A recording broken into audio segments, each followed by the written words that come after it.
Bienvenue dans cette nouvelle vidéo. Aujourd'hui, nous découvrons ensemble Tom Bellieu et 3 conseils à mettre en pratique dès aujourd'hui.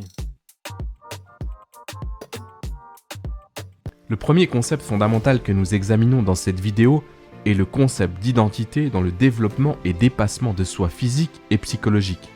Tom nous dit qu'il est nécessaire de construire une identité unique pour réussir. Il nous dit c'est uniquement question d'identité. Soyez le genre de personne qui avance. Même quand c'est dur et compliqué, faites en sorte que la personne que vous pensez être est celle que vous êtes vraiment. Ce long processus peut selon lui uniquement être accompli si vous avez une vision claire et apprenez à vous connaître et connaître ce que vous aimez et quelles sont vos attentes, quels sont vos standards et dans quelle mesure vous êtes prêt à mettre l'énergie pour les atteindre. On distingue 3 éléments simples et basiques. Le premier, la personne que l'on pense être. Le deuxième, la personne que l'on aimerait devenir. Et le troisième, la personne que nous sommes réellement. Notre identité actuelle et la personne que nous sommes réellement est déterminée par chaque acte que nous avons fait jusqu'à aujourd'hui. Et chacun de nos actes futurs déterminera à long terme notre future identité. Vous devez créer un changement fondamental dans la façon dont vous vous voyez, dont vous vous percevez. La majorité des personnes pensent être un individu qu'ils ne sont pas réellement. Gardez toujours à l'esprit que chaque décision que vous prenez est un vote pour ou contre l'identité que vous essayez de construire ou de cultiver. Par exemple, lorsque vous vous réveillez le matin, vous n'appuyez pas seulement sur le bouton snooze ou vous ne faites pas que rater une séance de fitness. Vous n'êtes pas juste en retard à un rendez-vous. Vous renforcez ou affaiblissez votre identité. Tom nous dit qu'il est surtout essentiel de passer à l'action lorsque c'est difficile. C'est lorsque votre identité est mise à mal qu'elle se renforce. Et c'est dans ces moments que vous rapprochez la personne que vous désirez être avec celle que vous êtes vraiment. Pour construire une identité forte, il est essentiel d'après lui d'être authentique et honnête avec soi-même. Il s'agit d'un long parcours de vie qui prend du temps et qui ne peut s'accomplir en quelques jours. La persévérance et la patience sont d'après lui essentielles dans ce processus.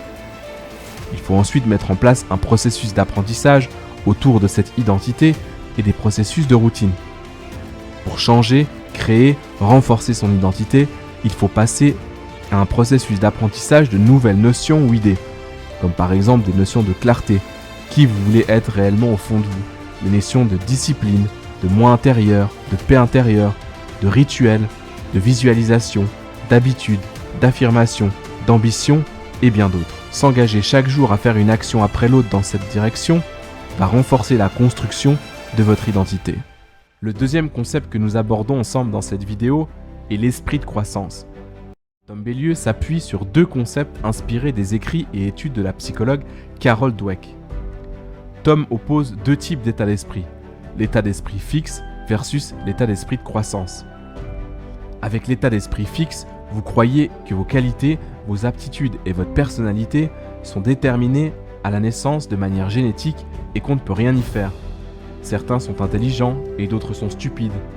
Il y en a qui sont forts en maths, d'autres qui sont faits pour les sports d'équipe. Certains sont des leaders nés, d'autres encore ont un don pour la musique. Et les meilleurs sont toujours ceux qui ont hérité du plus grand talent. Avec l'état d'esprit fixe, la nature l'emporte sur le potentiel de croissance. Les gens qui ont un état d'esprit fixe voient donc leurs forces et leurs faiblesses comme des traits de personnalité, comme constituant ce qu'ils sont en tant que personne. Ils prennent leurs décisions en accord avec ces croyances. Pour les personnes avec un état d'esprit fixe, l'objectif est avant tout de confirmer, prouver qu'elles sont intelligentes ou même parfois prétendent l'être.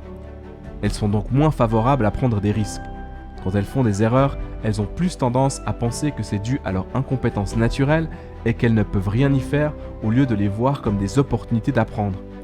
Elles ont aussi plus tendance à blâmer les autres pour leurs échecs qu'à en prendre la responsabilité et en tirer les leçons. Les gens qui adoptent cet état d'esprit ont tendance à mal accepter la critique car ils la prennent comme une attaque personnelle. Tom nous dit qu'une personne à succès ou un entrepreneur à succès n'est pas né.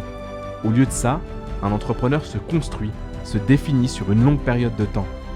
Les personnes caractérisées par un état d'esprit de développement ont la croyance que le talent et l'intelligence peuvent croître avec des efforts, de l'entraînement et des leçons apprises des échecs et des autres. Ces personnes sont enthousiastes à l'idée d'apprendre. Il dit également que ce concept s'applique à tout ce que l'on veut accomplir dans la vie. Il faudrait d'après lui entretenir un état d'esprit de croissance afin de vivre une vie abondante. Tom nous dit, une fois que vous croyez que vous pouvez devenir excellent dans tout ce que vous envisagez, vous êtes déjà à mi-chemin. Le message que Tom veut transmettre par cette citation est le fait que mener une vie de croissance et d'apprentissage est un choix. Vous pouvez faire le choix aujourd'hui de vous améliorer, d'apprendre de nouvelles choses, de nouveaux concepts, passer par un état de transformation et devenir une nouvelle personne, peu importe l'état dans lequel vous êtes aujourd'hui. Tom distingue 5 notions fondamentales décrivant l'esprit de croissance.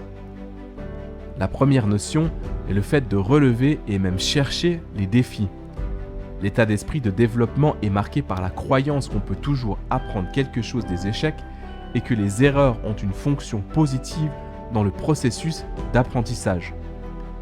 La deuxième notion est la notion de persévérer, de persévérance. La persévérance est un trait caractéristique de l'état d'esprit de développement qui pousse à expérimenter, tester, explorer, apprendre comment surmonter les obstacles et atteindre les objectifs. La troisième notion est le fait de voir les efforts comme la clé de la réussite. Les efforts sont justement ce qui crée le talent et ce qui nourrit l'intelligence. Les efforts permettent de trouver de nouvelles stratégies efficaces, de s'améliorer, de gagner en permanence et en maîtrise. La quatrième notion est d'envisager les critiques de manière constructive. Les critiques, bien que désagréables, sont vues comme des opportunités d'apprendre, de grandir, d'explorer de nouvelles pistes et d'avoir de nouvelles idées. Et enfin, la dernière notion est d'être inspiré par le succès des autres. L'idée sous-jacente est que le succès des autres inspire plus qu'il ne menace. Il y a toujours à apprendre et à s'inspirer de la réussite des autres pour créer une approche personnelle, inédite et riche d'univers différents. Le troisième concept fondamental est un concept qu'il appelle le Thinking. Nous savons tous que chaque entrepreneur qui a réussi a l'habitude de commencer sa journée avec une routine matinale extrêmement bien ficelée. Eh bien, Tom n'est pas différent. Sa journée commence par une séance d'entraînement, de la méditation et un petit déjeuner sain. Cependant, cette routine comprend également un processus spécial qu'il appelle Thinking.